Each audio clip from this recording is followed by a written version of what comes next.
가지마오. 가지마오. 이것이 오늘 설계의 제목입니다. 수련회 가지 말라는 것인가? 그게 아닙니다. 큰일 나지요. 수련회 가고 가지 말아야 될 그 길이 있습니다. 그 길이 무엇인지 우리가 함께 말씀을 통해서 상고하고자 합니다. 인생은 길을 가는 존재예요. 여기에 있는 모든 분들 그 누구도 길이 끝나지 않았어요. 아유, 내 인생은 막다른 골목이야. 끝났어. 더 이상 뭐 볼 것 없어. 그런 사람 아무도 없어요. 우리가 존재하고 있는 이상 우리에게는 아직도 가야 할 길이 있습니다. 그런데 그 길이 직선도로는 아니에요. 또 오르락 내리락 그것만 있는 게 아니에요. 까다로운 것이 갈림길로 우리 앞에 이 길들이 다가온다는 것이에요. 갈림길로 선택을 요구하는 것이죠. 이 선택에 따라서 엄청나게 다른 인생을 살게 됩니다. 참 중요합니다. 그래서 이번 우리 수련회의 주제는 갈림길, 어떻게 해서 바른 선택을 할 것인가 라는 것을 특별히 잠언을 통해서 이제 말씀을 나누게 됩니다. 우리가 늘 그랬듯이 전교인 여름 수련회는 그 줄부터 시작합니다. 그리고 저녁 또 월, 화, 예년은 수요일까지 했습니다만 이번에 화요일까지 하게 되는 그런 수련회 첫 개강이 지금 이 시간인 것입니다. 우리가 처음에 살펴볼 말씀은 잠언에서 가서는 안 되는 길, 갈림길에서 선택해서는 안 되는 길에 대해서 말씀하고 있는데 어떤 길이 가서는 안 되는 길인지 함께 살펴보겠습니다. 첫 번째, 동행의 길입니다. 동행, 누구와 동행하느냐에 따라서 엄청나게 다른 인생을 사는 것 아시잖아요. 오늘 보면 15절 16절에 내 아들아 그들과 함께 길에 다니지 말라. 내 발을 금하여 그 길을 밟지 말라. 대저 그 발은 악으로 달려가며 피를 흘리는데 빠름이니라. 그러니까 동행해서는 안 되는 자들이 있다는 것이에요. 악한 자들, 악한 자들과 함께 걷는 그 길은 악한 길이죠.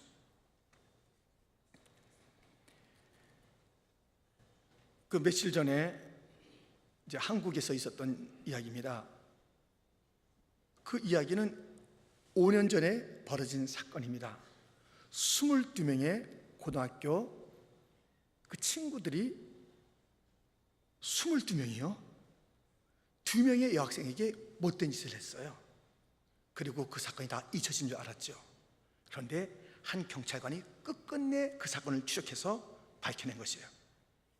5년 만에 22명 다 체포하거나 또 군대에 가 있는 친구, 직장, 대학에 있는 친구들을 다 잡아내서 또 기소도 하고 하는 그 장면들을 이제 보게 되었습니다. 여러분, 많이 가니까 22명이 가니까 괜찮겠지 나 하나쯤. 많이 간다고 그게 옳은 길이 아니에요. 시간 지나면 다 되지. 다 안 돼요.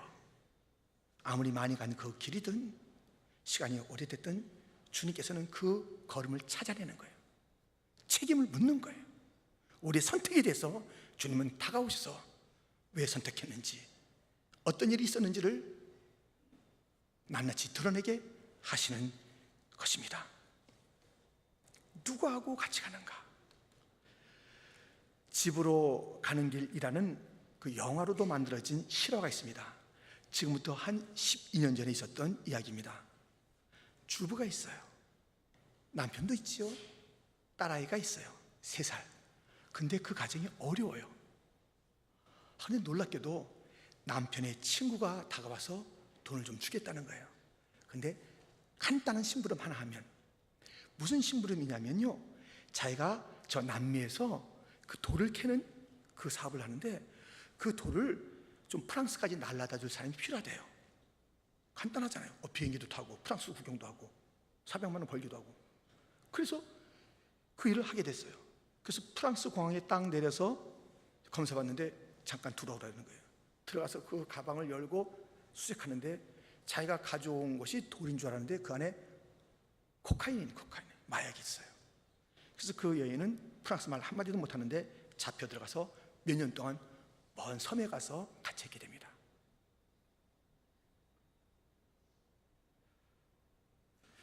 친한 사람이 돈도 주고 괜찮은 그 일들이 되는 것 같았는데 보고 싶은 딸도 못 보고 돌아가고 가고 싶은 고향도 못 가는 거예요.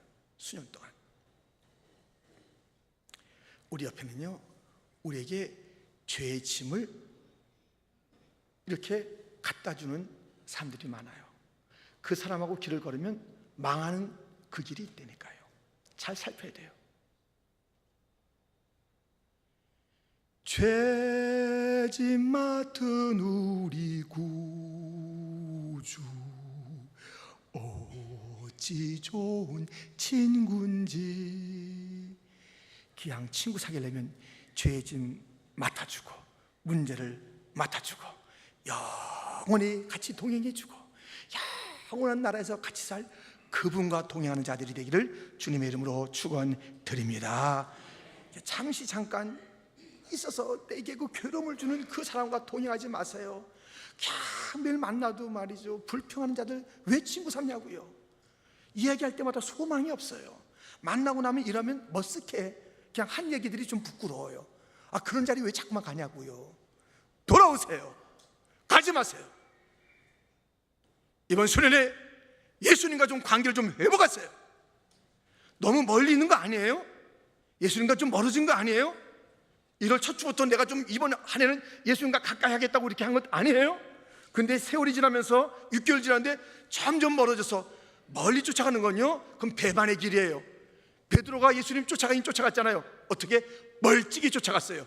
배반의 길이에요. 그것은 가까이 주님과 교제하고 친밀하게 지나지 않는 모든 것은 그것은 악한 길이라고요. 우리 돌이켜야 되는 것 아니겠어요? 한 걸음 한 걸음 주와 함께 걸어요. 세상 속에 살지만 난 두렵지 않아요. 언제부터였나요? 주님 내 곁에 오셔 둘도 없는 친구로 함께 걸어요. 높고 험한 산길도 함께 걸어요. 거친 파도도 물길도 함께 가고요. 오늘도 주님과 손을 잡고 걸어요. 여러분, 사랑하는 그분과 걸으면요, 어떤 길도 어렵지가 않고 참 기쁨의 길이 될 줄 믿습니다. 주님과, 내 영원한 친구 되신 주님과 함께 그 길을 걸어야 되는 것이에요. 멀어졌던 주님과의 관계, 어둠과 세상과 가까이 지냈던 거기서 돌이켜요. 가지 마세요. 더 이상 가면 안 돼요. 파멸이에요. 죽어요. 오늘 본문 마지막에 생명을 잃는 길, 악한 무리와 가는 그 길이라고요. 에녹처럼 주님과 동행하는 자들이 되기를 주님의 이름으로 축원드립니다. 또 가서는 안 될 길이 있습니다. 두 번째, 그 길은 그물의 길입니다. 그물, 덫이에요. 본문 17절 18절 말씀에 보면 새가 보는 데서 그물을 치면 헛일이겠거늘 그들이 가만히 엎드리면 자기의 피를 흘릴 뿐이요 숨어 기다리면 자기의 생명을 해할 뿐이니. 그물의 길이 있대요. 덫이 있는 길이 있대요. 덫하고 그물 왜 놔요? 잡으려고요. 잡아서 팔아버리려고요. 잡아서 잡아먹으려고요. 더 괴롭히려고요. 그렇게 해서 덫을 놓는 거예요. 근데 덫을 놓을 때 기왕 놔요? 아주 그러듯하게 아주 평범하게 만들어 놓죠. 아니, 어떨 땐 더 매력적으로 만들어놔요. 그냥 아주 구수한 냄새가 나게 만든다니까요. 그래서 콩 같은 걸 톡 해서 구수하다, 하나 먹고 하다 푹 걸리는 게 덫이라니까요. 그렇게 덫을 이 마귀는요, 유혹으로 싹 포장해 놓고 꼬인다니까요. 여러분, 거기에 걸려들면 망하는 거예요. 유혹에 걸려들면 망하는 거예요. 그 길 가면 안 돼요. 그래서 이 유혹의 길인가 아닌가를 딱 분별할 수 있어야 돼요. 이 유혹은요, 몇 가지 특징이 있으니까 우리가 잘하면 분별할 수 있어요. 그리고 반드시 분별해야 돼요. 유혹에 대해서 성경은 많이 이야기하고 있는데 그 실제 상황 속에서 요셉이 누이게 되었습니다. 요셉의 스토리 가운데 유혹이 무엇인지 그 특징을 우리가 잘 알 수 있습니다. 이 유혹은요, 마귀가 다 알거든요. 한 사람 한 사람의 약점을 알아요. 그 사람의 그 위크 포인트가 다 알아요. 그래서 골로 접근하는 거예요. 싹 글로 접근하는 거예요. 요셉은 뭐가 약점이에요? 외로워 죽겠어요. 서러워요. 부모 형제 다 떠나서 이방 땅에 노예 생활을 하고 있으니 얼마나 그의 약함 가운데 외로움이 컸겠습니까? 그것을 파고드는 것이죠. 제가 이제 창세기 39장을 몇 군데 인용할 터인데 그 7절입니다. 그 후에 그의 주인의 아내가 요셉에게 눈짓하다가 동침하기를 청하니, 외로운 요셉에게 윙크를 하는 거예요. 깜빡깜빡 이렇게 하니까는 얼마나 또 이게 위로가 되겠어요. 그것도 그 주인 마님이 눈짓을 갖다 자꾸만 하니까는요. 이 마귀는요 이렇게 살짝 눈짓하면서 옵니다. 잘 있었어? 이거 조심해야 돼요. 이렇게 다가와요. 아주 부드럽게 날 갖다 이해해주는 척하면서 다가오는 거예요. 이 유혹은요 특별히 언제 오냐면 혼자 있을 때잖아요. 11절, 그럴 때 요셉이 그 애를 하러 그 집에 들어갔더니 그 집사람들은 하나도 거기에 없었더라. 아무도 없는 그곳에서의 신앙이 진짜 신앙이에요. 여기서 죄 짓는 사람 누가 있겠어요? 예배드릴 때 누가 죄 짓겠어요? 겉모양이라도 다 찬양하죠. 속은 어떨지 몰라도. 근데 혼자 있을 때가 진짜 신앙이라니까요. 그 혼자 있을 때 아무도 안 봐. 아무도 안 본다고. 마귀는 그렇게 찾아오는 거예요. 외로움에 지쳤죠. 아무도 없죠. 얼마나 좋아요? 근데 이 유혹의 특징이 또 있어요. 찔겨요. 끈질깁니다. 10절 상반절에 여인이 날마다 요셉에게 청하였으나, 날마다 유혹은 오는 거예요. 날마다 여러분에게 유혹 오세요? 좋으시겠어요? 전 날마다 12번도 더 와요. 12번도 더 온다니까요. 목사라고 안 오는 게 아니에요. 솔직히 말씀드리면 분초마다 올 때도 있어요. 분초마다가 정신이 없어요. 가려서 오는 게 아니에요. 목사는 빼고 장로님은 좀 체면 이겼다니까요. 다가오는 거예요. 날마다 끈질기게 예수님에게도 다가왔던 이 마귀, 3번 다가왔다가 좀 이따 보자 물러갔지만 또 다가오는 것 아닙니까? 이 유혹은요 찔기다고요. 끈질겨요. 그런데 이 요셉은 이런 끈적끈적하고 아주 요사스러운 이 유혹 앞에서 걸려서 그물에 덫에 빠졌던 것이 아닙니다. 이것을 이겼습니다. 어떻게 이겼는지 성경은 우리에게 너무 자세하게 일러주고 있으니까요, 이 말씀 붙잡고 우리도 승리합시다. 자, 보세요. 8절 상반절, 요셉이 거절하며 자기 주인의 아내에게 이르되, 거절했다고요. 자기 주인, 지금 그 당시 주인이면 어떻게 되는 거예요? 주인 마님의 청을 갖다가 거절, NO! 안 갑니다. 아니요! 이렇게 말한 거예요. 말부터 선언해야 돼. 말부터. 아니요! 여러분들, 이 분명한 선언이 있어야 돼요. 어리버리하게 있으니까요, 또 마음이 있는가 보다 다 끌고 간다니까요. 아니야! 난 아니야! 내가 누군 줄 알고 그 길 안 간다고! 못 가! 분명하게 거절해야 돼. Say no! 노를 말할 수 있어야 돼. 노를. 아무도 안 보는데, CCTV도 없는데. 여러분들, 노라고 말하시고요, 그 다음에 좀 사람들을 생각해 보세요. 8절 하반절에 내 주인이 집안의 모든 소유를 간섭하지 아니하고 다 내 손에 위탁하였으니, 주인이 자기를 믿어주는 거예요. 그럼 생각해야죠. 자기를 믿어주는 사람은 생각해야지. 이 죄를 지을 때 그 생각을 해야죠. 좀 내 아내를 생각해야 돼요. 내 아내가, 내 남편 좀 생각하시라니까요. 별난 남자들 되게 많습니다만 요즘 또 별난 주부들도 많대요. 참 희한한. 주부는 어떻고 애들까지 다 유혹하는데, 그때 나를 믿고 있는 그 공동체를 생각해 보세요. 이 죄짐은 내 자녀가 어떻게 되겠어요? 피눈물 나잖아요. 한국에서 유명한 영화 감독인데 자기 딸 같은 그 여배우하고 또 무슨 뭐 도망을 갔대나 뭐 그러는 거예요. 그 자기 딸 나이의 여배우하고 그럼 딸은 어떻게 되는 거예요? 그 평생 같이 살아준 그 아내는 어떻게 하려는 거예요? 어떻게 하려는 거예요? 왜 자기만 생각하냐고. 자기만. 왜 자기만 생각하냐고. 내 혼자의 삶이 나의 혼자서 이루어진 게 아니잖아요. 내가 여기 오기까지 나 혼자 온 게 아니잖아요. 얼마나 많은 사람들이 눈물과 헌신과 격려와 위로를 통해서 여기 왔는데 죄 지을 때는 왜 그 사람들 생각 안 하냐고요. 나를 믿고 있는 사람들 왜 생각 안 하냐고요. 어떡하라고. 어떡하라고 지져요. 어떡하라고.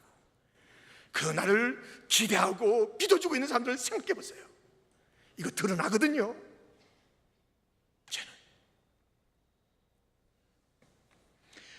무엇보다도 하나님을 의식해야죠. 9절 하반절에 이런 말씀이 있습니다. 한번 같이 읽겠습니다. 내가 어찌 이 근악을 행하여 하나님께 죄를 지으리까. 하나님이 계셔요. 하나님. 나를 지으신 하나님, 나를 보내신 하나님, 나를 택하신 하나님, 나를 사랑하신 하나님이 계시다고요. 그 하나님 죄 싫어하세요.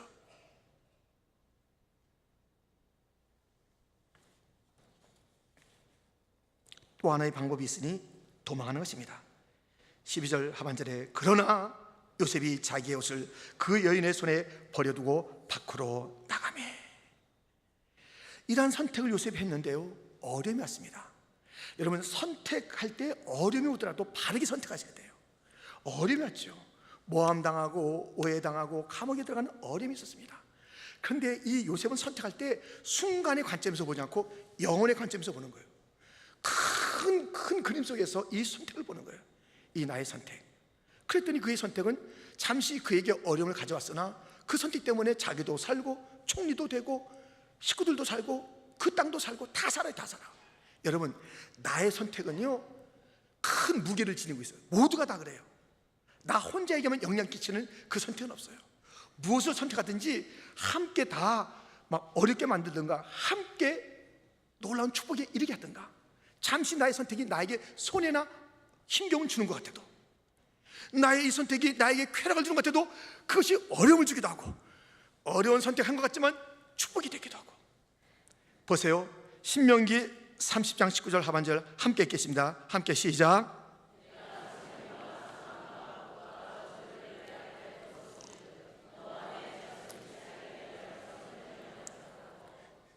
갈림길이 있는데 너와 내 자손이 살기 위하여 생명을 택하라. 너뿐만이 아니야. 내 식구도 생각해봐. 네 자녀 생각해봐. 너희 교회 생각해봐. 너희 구역 생각해봐. 너희 부서 한번 생각해봐. 너희 나라 한번 생각해봐. 네 바른 결정을 통해서 함께 축복받는 길을 택하지 않겠느냐. 어찌하여 어리석이 온 길 가느냐. 가지 마세요. 가지 마세요. 나 혼자 쫓아가고 그 일 가지 마세요. 지금 가고 있다면서 다 돌아오세요. 악한 길에서 돌아와야 돼요. 우리 주님께서 용서해 줄 줄 믿습니다. 그 길을 다 지워버리는 거지. 지워버려요. 갔던 길을 갔다 우리 주님 앞에 와서 자복하면 다 지워지는 거예요. 그러나 그냥 가면 다 생생하게 기하고 있다가 우리가 다 직구를 해야 돼요. 내 걸은 거리를 갖다 직구해요. 하나님 아시지만 말해봐. 어떻게 사는지 좀 말해봐. 모르냐? 하나하나 다 들어주는 거예요. 내가 그렇게 내는 다 잊어버려도 걸어온 길을 갖다가 주님께서 다시 한번 상기시켜줄 그날. 상기만 시킵니까? 그 영벌에 처하는 그날이 있다니까요. 더 이상 나만 쫓아고 가지 말아요. 얼마나 그런 어리석은 자들이 얼마나 많은지.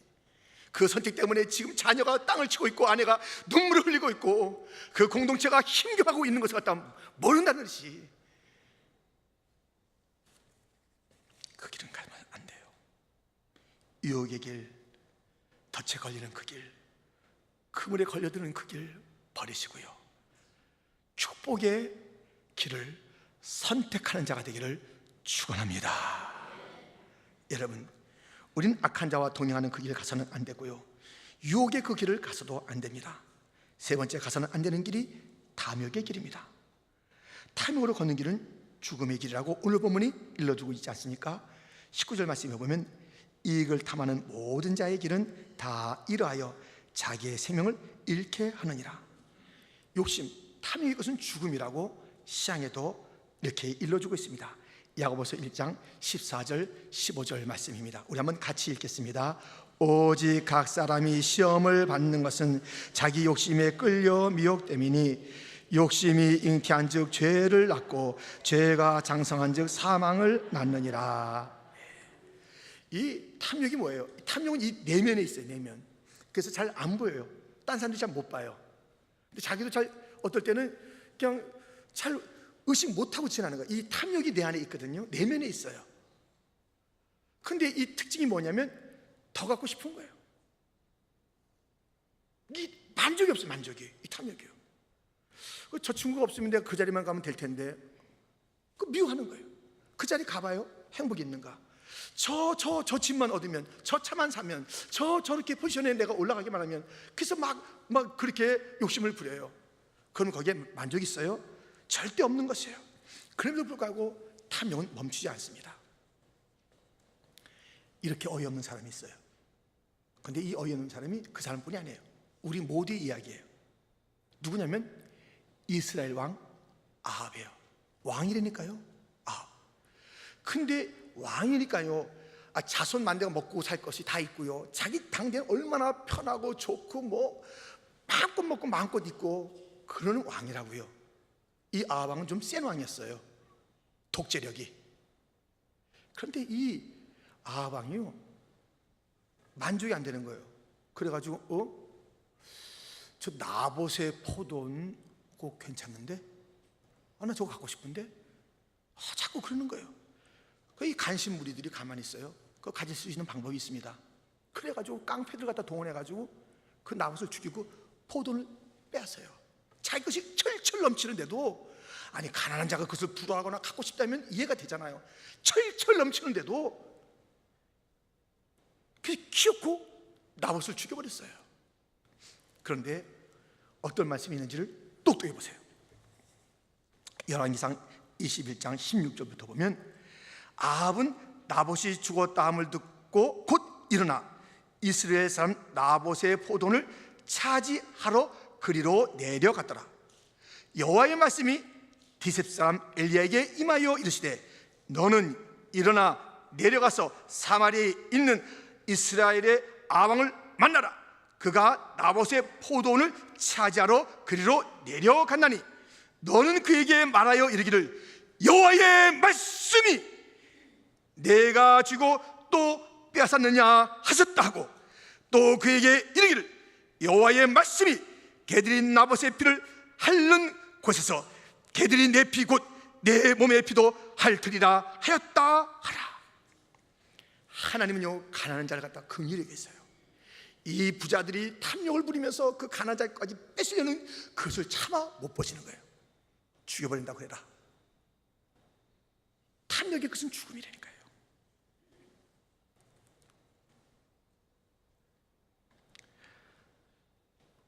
여러분, 이것도 최근에 일어난 일인데요, 한국의 유명한 두 변호사 이야기예요.